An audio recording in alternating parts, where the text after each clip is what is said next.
Teori desain organisasi merupakan pendekatan atau kerangka kerja yang membantu memahami dan merancang struktur serta proses organisasi.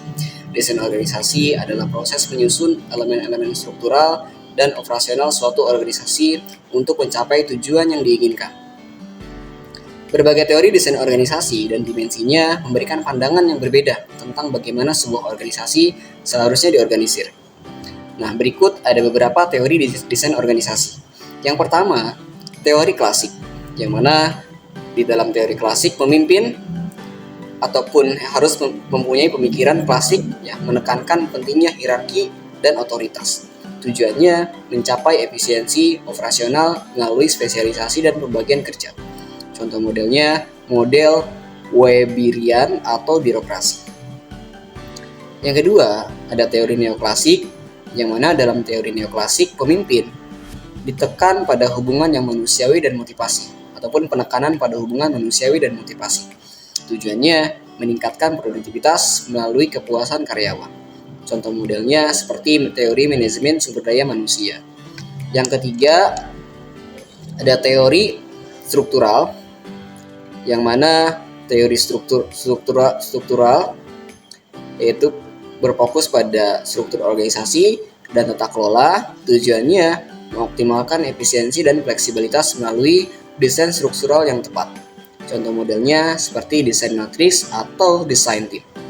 Yang keempat, ada teori ketergantungan sumber daya ataupun resource dependency theory, yang mana dalam teori ini pemimpin berfokus pada hubungan organisasi dengan lingkungan eksternal. Tujuannya untuk meningkatkan kontrol atas sumber daya eksternal. Dan untuk contoh modelnya, aliansi, strategi, atau berkelanjutan rantai pasok. Untuk yang selanjutnya, yaitu dimensi desain organisasi, yang mana yang pertama, dimensi desain organisasi yang pertama, yaitu struktur organisasi. Yang mana dalam struktur organisasi ada yang namanya format atau informal, yang artinya sejauh mana aturan dan prosedur teridentifikasi dengan jelas. Dan ada pula fungsional atau proyek, yang artinya bagaimana tugas dan tanggung jawab dibagi di antara departemen atau tim. Dimensi yang kedua yaitu budaya dan budaya organisasi, yang mana dalam dimensi budaya organisasi terdapat inovatif atau konservatif, yang artinya sejauh mana organisasi mendukung perubahan dan inovasi. Dalam budaya organisasi juga individualistik atau kolektivitas ada, yang mana artinya apakah organisasi lebih menekankan pada presentasi individual atau kerjasama.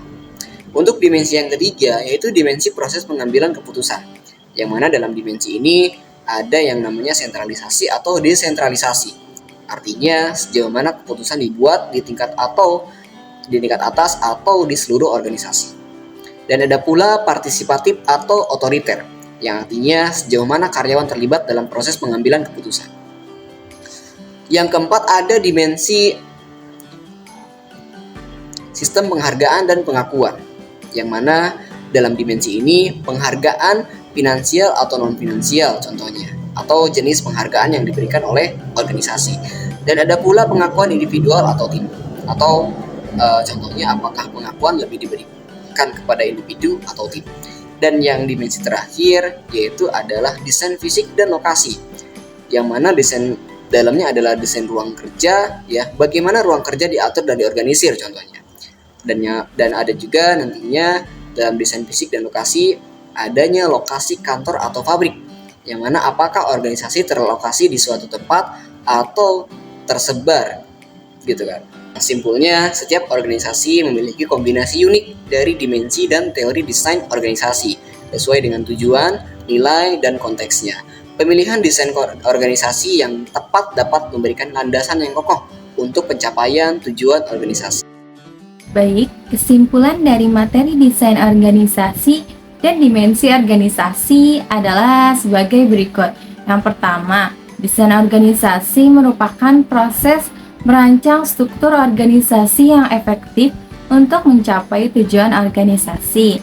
Dan desain organisasi melibatkan peraturan, wewenang, dan hubungan antar anggota organisasi. Dan yang kedua, dimensi organisasi adalah elemen-elemen yang mempengaruhi desain dan fungsi organisasi. Dimensi-dimensi ini meliputi struktur, wewenang, tanggung jawab, koordinasi, budaya organisasi, inovasi, dan fleksibilitas.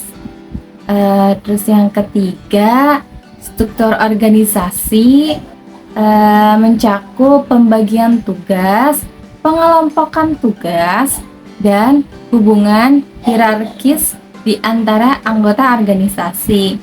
Struktur organisasi dapat berbentuk fungsional, divisi, matris, atau berdasarkan proyek. Dan yang ketiga, wewenang dan tanggung jawab merujuk pada tingkat keputusan yang diambil dan tugas yang diemban oleh anggota organisasi. Wewenang dapat didefinisikan secara sentralisasi atau delegasikan kepada tingkat yang lebih rendah. Dan yang terakhir, koordinasi adalah proses mengintegrasikan aktivitas-aktivitas anggota organisasi untuk mencapai tujuan bersama. Koordinasi dapat dilakukan melalui struktur formal, komunikasi, dan mekanisme pengadilan. Dan yang keenam, budaya organisasi mencerminkan nilai-nilai, norma, dan keyakinan yang dianut oleh anggota organisasi. Budaya organisasi dapat mempengaruhi perilaku, motivasi, dan kinerja anggota organisasi. Yang ketujuh, inovasi dan fleksibilitas adalah kemampuan organisasi untuk beradaptasi dengan perubahan lingkungan dan memperkenalkan perubahan baru. Organisasi yang inovatif dan fleksibel memiliki keunggulan kompetitif dalam menghadapi tantangan pasar. Jadi kesimpulan ini menggarisbawahi pentingnya desain organisasi yang tepat untuk mencapai tujuan organisasi dengan efektif. Dimensi organisasi yang berbeda saling terkait dan mempengaruhi kinerja organisasi secara keseluruhan. Terima kasih. Sekian dari kelompok 3. Kurang lebihnya saya minta maaf. Wabillahi taufiq wal hidayah. Wassalamualaikum warahmatullahi wabarakatuh.